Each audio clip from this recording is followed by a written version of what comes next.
By election तो सरकार का होता है।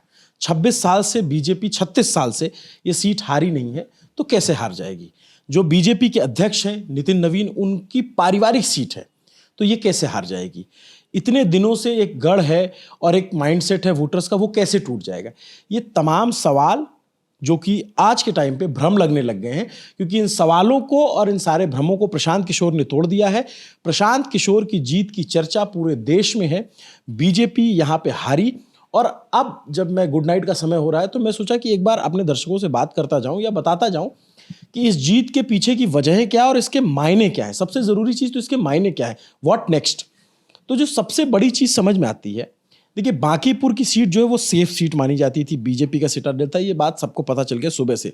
नितिन नवीन की खुद की प्रतिष्ठा दांव पे थी, जो बीजेपी के राष्ट्रीय अध्यक्ष हो गए, और जानकारों ने यहां तक कहा कि वो लगातार खुद चुनाव को मॉनिटर कर रहे थे। एक एक बूथ पर बहुत सारे कार्यकर्ता लगाए गए थे, और जो मैं स्थानीय पत्रकारों से बात करता हूं तो वो ये भी बताते हैं कि बीजेपी का शायद ही बिहार का कोई बड़ा नेता हो जो वहां प्रचार करने नहीं गया। इवन जो उनकी ग्लैमर इंडस्ट्री के लोग हैं, या जैसे मनोज तिवारी हो गए, पवन सिंह हो गए, और भी जो कलाकार बैकग्राउंड से आते हैं और बाकी आगे नेता बने, उन्होंने भी पूरी ताकत लगाई। एक ये अर्बन विधानसभा, और पटना की सबसे अर्बन सीट मानी जाए, कोर अर्बन सीट, तो ये एक सीट थी। तो अब उसके बाद सवाल ये था, इन सब के बाद, ये सारे फैक्टर के बाद, सम्राट चौधरी बतौर मुख्यमंत्री, उनके सामने पहला उपचुनाव था। उनकी भी इस चुनाव में परीक्षा थी कि बतौर मुख्यमंत्री सम्राट चौधरी ये सीट निकाल पाएंगे या नहीं निकाल पाएंगे। तो इसके पीछे अगर हम फैक्टर्स जानने अगर पीछे जाएं, तो बीजेपी आज के टाइम पे जो नतीजे हैं उसके बाद स्पीचलेस है। करीब 20,000 वोट से प्रशांत किशोर जीत चुके हैं।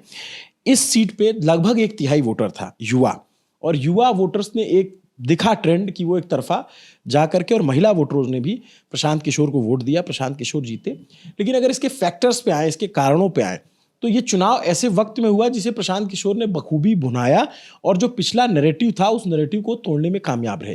प्रशांत किशोर पिछला चुनाव नहीं लड़ते हैं, तो सवाल होता है कि भाई आखिर उन्होंने चुनाव क्यों नहीं लड़ा। 243 के करीब विधानसभा में उन्होंने प्रत्याशी उतारे, अगर एक सीट से वो लड़ते तो शायद दूसरा मैसेज जाता। तो फिर अचानक इतनी हार, इतना सेटबैक के बाद बांकीपुर का उपचुनाव आता है, क्योंकि नितिन नवीन चले गए थे राज्यसभा और प्रशांत किशोर यहां से उतर जाते हैं। शुरू में ऐसा माना जा रहा था कि बीजेपी की बहुत मजबूत सीट है और उन्होंने प्रत्याशी दिया, फिर बदल भी दिया।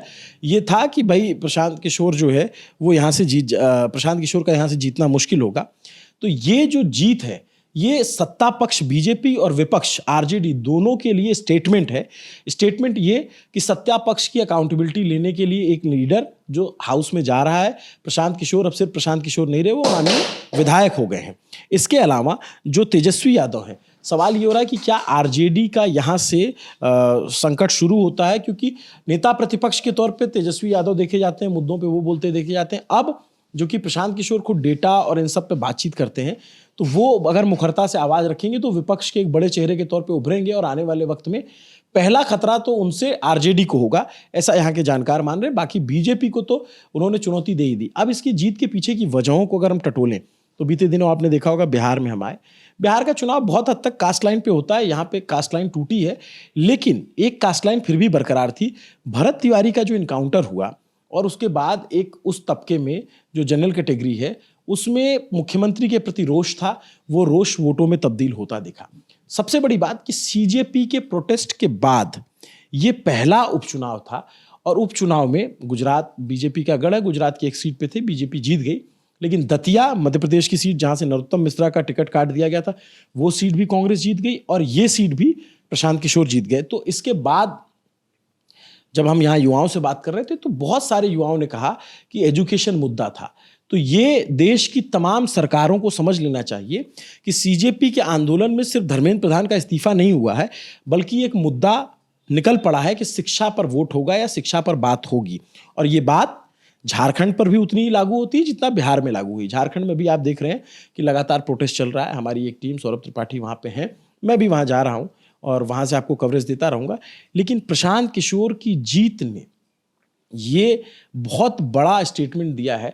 मैं जब नतीजे आए तो जनसुराज के लोगों से बात करता था तो कंधे झुक गए थे। जो बाहर से लोग आए थे वो वापस चले गए।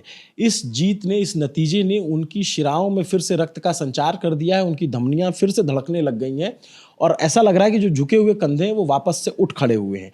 और जो बीजेपी की टॉप लीडरशिप है उसके लिए चिंता की बात हो सकती है कि उनके लीडर जो यहाँ से लड़ते थे, उन्हीं की सीट पे प्रशांत किशोर ने एक बार, जैसे फिल्मी एक डायलॉग है कि घर में घुसकर मारा, तो एक बार इसको इस तरीके से भी देखा जा रहा है कि प्रशांत किशोर ने घर में घुस करके हरा दिया। कोई और सीट होती, किसी और नेता की सीट पे लड़ रहे होते, तो शायद इतनी बड़ी खबर नहीं होती, इतनी बड़ी बात नहीं होती, लेकिन प्रशांत किशोर का जीतना यहाँ पे ये सब कुछ कहता है। और अब प्रशांत किशोर के तौर पे एक मुखर आवाज जो उम्मीद कर रही है बिहार की जनता, वो अगर मिलती है और विधानसभा में उस तरीके से बात रखती है, तो आने वाले दिनों में बहुत कुछ बदलता दिखेगा, ना सिर्फ बिहार की पॉलिटिक्स में बल्कि देश की पॉलिटिक्स में भी एक असर दिखेगा। क्योंकि प्रशांत किशोर की सीट पर सिर्फ बिहार के लोगों की नजर नहीं थी, ज्यादातर आप देखेंगे बाहर के लोग देख रहे थे, दूसरे राज्यों से देख रहे थे। और जब प्रशांत किशोर हारे थे तब भी जो बाहर के उनके समर्थक थे दूसरे राज्यों के, वो ज्यादा डिसअपॉइंटेड हुए थे कि यार ये बंदा कैसे हार गया। तो एजुकेशन एक मुद्दा हो चुका है, ये देश की तमाम सरकारों को समझ लेना चाहिए, चाहे वो पंजाब की सरकार हो, चाहे वो हिमाचल की सरकार हो, चाहे उत्तराखंड की सरकार हो, चाहे उत्तर प्रदेश की या कर्नाटक की या फिर झारखंड की, कहीं की भी हो। तो प्रशांत किशोर ने ये चुनाव जीत करके ये भी साबित कर दिया, बता दिया कि कोई भी सीट किसी भी दल के लिए सेफ नहीं होती है। एक तरीके से आप समझिए कि जैसे 2013 में अरविंद केजरीवाल ने शीला दीक्षित की सीट पे जाकर उनको हरा दिया था, यहां पर प्रशांत के सामने इतना बड़ा कैंडिडेट नहीं था, लेकिन उस सीट पर जाकर के हराना बहुत बड़ी बात के तौर पे देखा जा रहा है। और बिहार की राजनीति में एक अलग सा उथल पुथल दिख रहा है। बिहार की राजनीति में एक अलग से, जैसे ठहरे हुए पानी में करंट दौड़ गया हो, लहरें उठी हो, उस तरीके का कुछ यहाँ मालूम पड़ता है। और अब और एक बात और, ये बात बहुत सारे लोगों ने कही कि उन्होंने वोट नीतीश कुमार के नाम पे दिया था, उन्होंने ये जो बीजेपी ने सम्राट चौधरी को मुख्यमंत्री बनाया, तो वो उनको मंजूर नहीं है और उसके खिलाफ मैंडेट दिया। और प्रशांत भी लगातार इसी बात पर चुनाव लड़ रहे थे कि सम्राट चौधरी को हराना है, सम्राट चौधरी को हटाना है, और उनकी पढ़ाई लिखाई को लेकर के, उनके बैकग्राउंड को लेकर के वो तमाम टिप्पणियां करते रहे।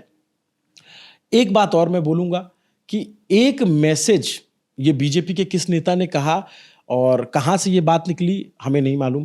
रविशंकर प्रसाद ने इसका खंडन किया था, हमें उनका वो वीडियो दिखा था, बाद में हमसे गलती हुई थी तो हमने माफ़ी भी मांगी कि नहीं, रविशंकर प्रसाद ने ये बात नहीं की थी। लेकिन ये कुत्ते बिल्ली वाली जो बात थी कि यहाँ से बीजेपी का कुत्ता बिल्ली भी लड़ेगा तो जीत जाएगा, ये कहाँ से आया नहीं पता, लेकिन प्रशांत किशोर ने इसको भुनाया बखूबी।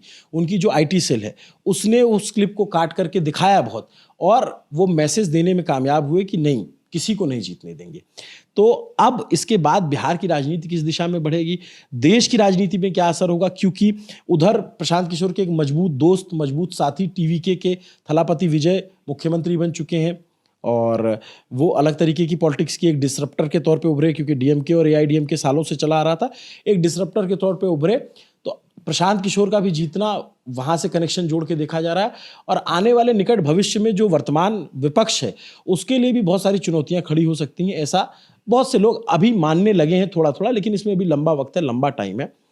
तो ये मोटा मोटी मेरा एनालिसिस था जो मैं देख करके समझ पाया, और जो स्टूडेंट्स के बीच में था, जिन लोगों ने वोट किया उनके बीच में था। और ये मुगालता भी नहीं होना चाहिए कि सिर्फ RJD का वोट इधर ट्रांसफर हो गया इसलिए जीते, ये अगर किसी को है तो बिल्कुल मन से निकाल दे। बीजेपी के कोर वोटों में बड़ी सेंधमारी की प्रशांत किशोर ने, और वो कोर वोट उनके तरफ गया। तो एक बात ये भी बताता है कि बहुत से वोटर, उनको लगता था कि RJD को नहीं जिता सकते, वो RJD को अच्छा विकल्प नहीं मानते थे, जो RJD के खिलाफ के वोटर, RJD के बहुत सारे वोटर हैं जो उनके खिलाफ के वोटर हैं, उनको भी लगा कि अगर हमें विकल्प मिल जाए तो हम, अगर ऐसा विकल्प है तो वोट दे सकते हैं। तो यहां से एक नई लकीर खींचनी शुरू हो गई है। अब ये लकीर कितनी लंबी होगी, कितनी दूर तक जाएगी, बिहार की पॉलिटिक्स पे क्या असर करेगी, देश की पॉलिटिक्स पे क्या असर करेगा, और आने वाले टाइम में, क्योंकि कांग्रेस के कुछ स्थानीय लीडर्स हैं जिन्होंने बहुत पहले ही ये चाहा कि कांग्रेस को सपोर्ट करना चाहिए पीको को, और ऑपोजिशन का सिर्फ एक कैंडिडेट होना चाहिए, जबकि RJD नहीं मानी, RJD ने अपना कैंडिडेट उतारा और बहुत बुरे हाल रहा, तीसरे नंबर पे गए, 10-15 हज़ार के अल्ले पल्ले जो है सिमट कर रह गए। तो क्या आने वाले टाइम में कांग्रेस और प्रशांत किशोर एक हो सकते हैं? RJD अगर साथ नहीं आती तो किस तरीके की पॉलिटिक्स होगी? और चूंकि वो बोलते वोकल हैं, और जब निशाने पर लेते हैं तो सिर्फ 1-2 लोगों को नहीं लेते, टॉप लीडरशिप को लेते हैं, प्रधानमंत्री को, गृह मंत्री को। अब दिशा क्या है, मतलब मंजिल क्या है ये तो नहीं पता, लेकिन दिशा कम से कम पता चलने लग गई कि एक अल्टरनेटिव पॉलिटिक्स देश में उभरने लग गई है, जैसे TVK और अब प्रशांत किशोर का जीतना। नमस्ते, अभिनव पांडे नाम है मेरा। जितना मुझे समझ में आया और नींद भरी आंखों से जितना मैं बोल सकता था, जितना मैं ज़बान साथ दे रहे, तो उतना मैंने समझने की आप तक पहुंचाने की कोशिश की। आपको ये मेरी पूरी बातचीत कैसी लगी कमेंट करके बताइएगा। ये मुझे 5 बड़े मायने समझ में आते हैं प्रशांत किशोर की जीत के। एक, कि अगर विपक्ष अच्छा नहीं करेगा तो जनता दूसरा विपक्ष चुन सकती है। दूसरा, कोई भी सीट किसी भी पार्टी के लिए सेफ नहीं है अगर सामने कैंडिडेट मजबूत हो जाता है। तीसरा, शिक्षा इस देश का मुद्दा बन चुका है। सीजेपी के प्रोटेस्ट के बाद अगर किसी को लगता है कि बात आई गई हो गई है तो ऐसा नहीं है। चौथा, प्रशांत किशोर विपक्ष में अगर अच्छी भूमिका निभाते हैं तो बाकी विपक्ष खतरे में आएगा। पांचवा, सत्ता पक्ष यानी बीजेपी के लिए एक ऐसा चैलेंजर आया है जो आंकड़ों पे बात करता है, जो फैक्ट पे बात करता है, जो बोलने में बहुत माहिर है और अपनी वाक्पटुता से सामने वाले को फंसा भी सकता है। नमस्ते, अभिनव पांडे नाम है मेरा। कैमरे के पीछे मेरे साथी ऋषि, जिन्होंने पूरे दिन मेहनत की। हमने बहुत लेट नाइट फ्लाइट ली थी, अर्ली मॉर्निंग फ्लाइट ली, तो पूरी रात नहीं सोए थे, दिन भर काम करते रहे, तो अब सोने का वक्त है। हम भी चलते हैं। आप भी अगर ये वीडियो देख चुके हैं तो अपने दोस्तों को शेयर कीजिए, और हमारी बातें समझ में आती है तो प्लीज़ न्यूज़ पेज को सब्सक्राइब कीजिए, और रांची की जो कवरेज चल रही है उस पर भी नज़र बनाए रखिएगा। प्रशांत किशोर ने इंटरव्यू का प्रॉमिस किया है, अभी तक तो ये बात आई है, और अगर उनका समय मिलता है तो एक विस्तृत इंटरव्यू उनका करने की कोशिश रहेगी। देखते रहिए न्यूज़ पेज। शुक्रिया।